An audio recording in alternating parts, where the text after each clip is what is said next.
আমি এর কাছে দুইটা আমানত রয়েছে গো, এক হলো এই ঘরের চাবি, আরেক হলো একটা চিঠি। আমার মন বলে ওই আমানতের খবর আমার আল্লাহ তার বন্ধুরে জানাইব, আর আমার রসুল এই আমানতের বুঝে নেওয়ার লাগি আমার পর্যন্তই আইব। ভাইরা বন্ধুরা, এইদিকে আমার রসুল কুবা থেকে যখন মদিনায় ঢুকবেন, মদিনার মানুষেরা একজন একজন করে রসুলের কাছে যায়, বলতেছেন নবী গো আপনি আমার বাড়িতে উঠেন, আমার 5টা বাড়ি আছে, একটা বাড়ি আমি রাখবো, বাকি 4টা আপনার দেলাইমু। আরেকজনে যে কই নবী গো আমার 10টা ঘর আছে, যে কয়টা আপনার লাগবে সাহাবীদের সহ সব দেলাইমু, আমার বাড়িতে উঠেন। সবাই কিন্তু রসুলকে যার যার বাড়িতে নিতে রাজি, কিন্তু রসুল বলতেছে আমি কোথায় যাব কোথায় বসবো এটা আমি জানি না গো, জানেন আমার আল্লাহ, আর জানে আমার উটনি। আমি উটনির পিঠে বসা থাকবো, আর আমার আল্লাহর ইশারায় উটনি চলবো, উটের রশি থাকবো আল্লাহর হাতে। সুবহানাল্লাহ।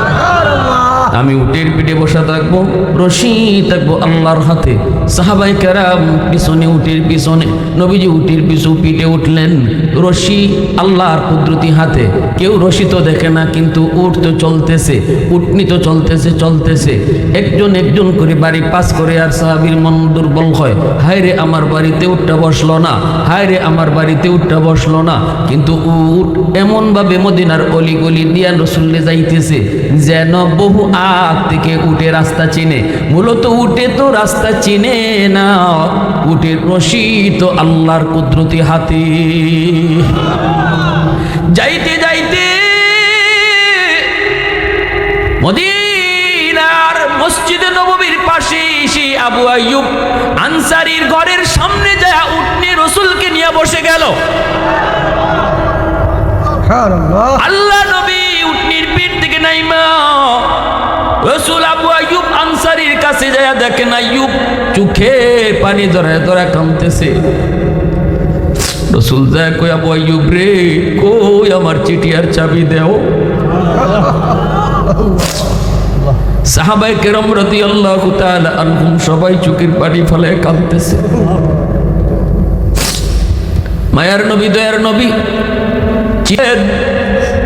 নিয়ে দেখেন সেই তুব্বাই আউয়াল হিময়ারি চিঠিতে মায়ার নবীর সালাম দিছে, আর দিয়া লিখতেছে নবী গো আপনার জন্মের 1000 বছর আগে আপনার মদিনা দেখে গেছি, যেখানে আপনি হিজরত করবেন, যেই মদিনায় আপনি রওজা নিয়ে শুয়ে থাকবেন। ওগো নবীজি আমিও থাকতে চেয়েছিলাম কিন্তু পারি নাই, দায়িত্ব ছিল আমার, 400 জন আলেম মদিনায় রয়ে গেল।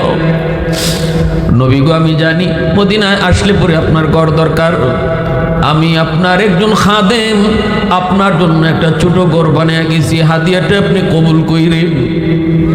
আর নবী গো আমি তুব্বাই আউয়াল আপনার উপর, আপনার জন্মের 1000 বছর আগে আপনার উপর ঈমান আনছি। একটু আওয়াজ দিয়ে কও না সুবহানাল্লাহ, আর একটু জোরে কও না সুবহানাল্লাহ। উলফত মে তেরি ওয়াইসি নে দান কতুরা, বু বকর উমর নকশে কদম তেরা না ছোরা। उल्फत में तेरी वैसी ने दंदान को तूरा, बू बकर उमर नक्श कदम तेरा न छोरा।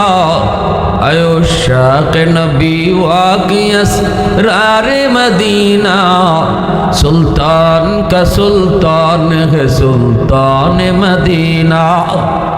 सरकार का सरकार है सरकार मदीना, गुलजार का गुलजार है गुलजार मदीना। अल्लाह ने मक्का ही में ये काबा बनाया, इस काबा का काबा तेरी मरकद को बनाया। अल्लाह ने मक्का ही में ये काबा बनाया, इस काबा का काबा तेरी मरकद को बनाया। হায় সালাম হাজি চলে যা রাহে মদিনা, সুলতান কা সুলতান है सुल्तान मदीना, सरकार का सरकार है सरकार मदीना, गुलजार का गुलजार है गुलजार मदीना। मोहब्बते बोलें अल्लाहु अकबर, आरो जुरे अल्लाहु अकबर। ভাইরা বন্ধুরা, জন্য বলতেছিলাম আমার নবীর জীবনী শুরু হয়ে গেছে জন্মের বহু বহু আগ থেকে। জন্মের সময় রসুলের জীবনে কিছু এমন ঘটনা ঘটছে যেই ঘটনাগুলি রসুলের জীবনের মিলাদুন নবীর পাঠ, এগুলো অস্বীকার করার কোনো সুযোগ নাই। ভাইরা বন্ধুরা শুনেন তাহলে, আমার রসুল যখন জন্ম নিয়েছেন, রসুল জন্ম নেওয়ার পর মক্কার পাশের এলাকা থেকে নারীরা উটের পিঠে সওয়ার হইয়া মক্কার দিকে আসবে। টাকার বিনিময়ে সন্তান গ্রামে নিয়ে যাবে, দুধ খাওয়াবে, গ্রামের পরিবেশে বড় করবে, এরপরে আবার মার কুলে ফিরায় দিবে, টাকার বিনিময়ে তারা নিবে।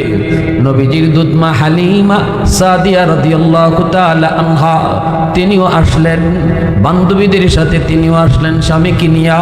হালিমা সাদিয়ার উট ছিল বড় দুর্বল, বান্ধবীদের সাথে তিনি পাল্লা দিতে পারেন নাই, তারা আগে ভাগে চলে আসছে। মক্কায় ডুইকা তারা যার যার মতো করে সন্তান নিয়ে নিছে। নবীজির কাছে যাওয়ার পর কেউ রসুলকে তারা কেউ নিতে চাইল না, কারণ নবীজির বাবা নাই। বাবা না থাকার কারণে নবী এতিম সন্তান নিলে টাকা বেশি মিলবে না, বকশিশ বেশি মিলবে না, এজন্য তারা রসুলকে নেয় নাই। রসুলের দুধমা হালিমা সাদিয়া রাদিয়াল্লাহু তাআলা আনহা তিনি স্বামীকে নিয়ে মক্কায় পরে ঢুকলেন। ঢুকে রসুলের ঘরে গেলেন, দরজা লাগানো। হালিমা সাদিয়া তিনি ডাক দিয়া বলেন, সন্তান আসেনি গো, সন্তান আসেনি। নবীজির মা আমেনা তখন কান্দেন আর বলেন, আছে, কিন্তু আমার ছেলেরে কেউ নিতে চায় না গো, এতিম হওয়ার কারণে কেউ নেয় না, আমার সন্তানের বাবা নাই, তুমি কি নিবা নাকি? হালিমা সাদিয়া কয়, আমেনা দরজা খোলো, একটা নজর তোমার মানিকরে আমারে দেখাও।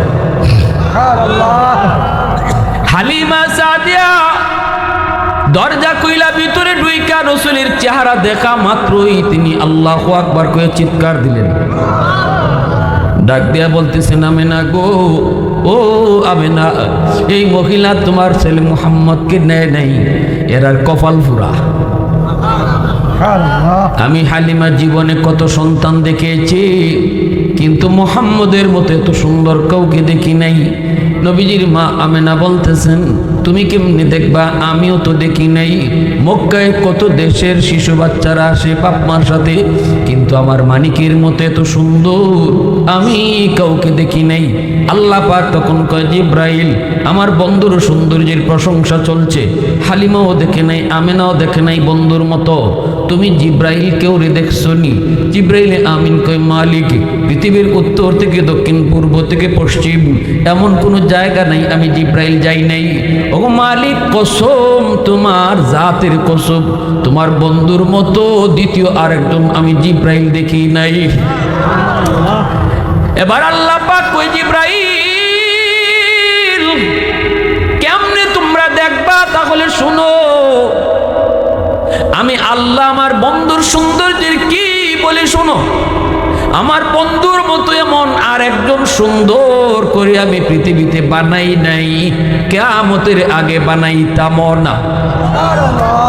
আওয়াজ দিয়া কও না সুবহানাল্লাহ, আর একটু জোরে সুবহানাল্লাহ। এজন্যই তো আম্মাজান আয়েশা সিদ্দিকা রাদিয়াল্লাহু তাআলা আনহা বলেছিলেন, মিশরের মেয়েরা ইউসুফ নবীরে দেখা বেহুশ হইয়া আপেল না কাটতে আঙ্গুল কাটছিল, কিন্তু এরা যদি আমার নবীরে দেখতো তাহলে আঙ্গুল না নিজের কলিজা কাটতে লাইতো, খবর থাকতো না। কুলে নিয়ে আসলেন। হালিমা সাদিয়ার স্বামী কয়, হালিমা কিছু পাইছুনি? হালিমা সাদিয়া কয়, স্বামী গো কিছু না, চেহারা দেখো। চেহারায় মনে কয় আমরা সব পাইয়া গেছি। আল্লাহ নবীকে কুলে নিয়া হালিমা সাদিয়া উটের পিঠে বসলেন।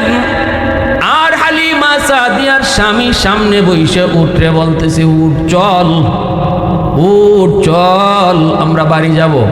কিন্তু উঠ যে বইসে বইসে উঠে না, চাবক দিয়ে উঠে পিটায় গো, উঠ তো নড়ে না চড়ে না, আবারও পিটায়, উঠ নড়ে না চড়ে না।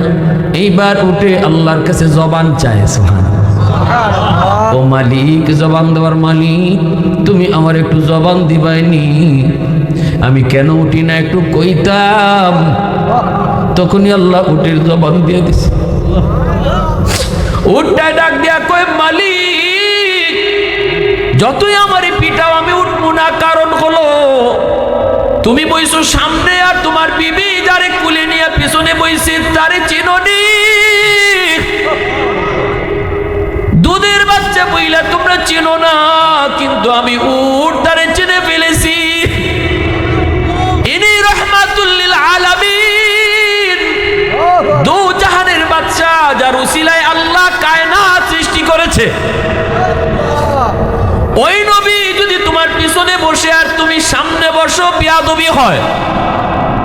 মালিক দয়া করে তুমি পিছনে যাও, আর রহমতের নবীর সামনে বসাও।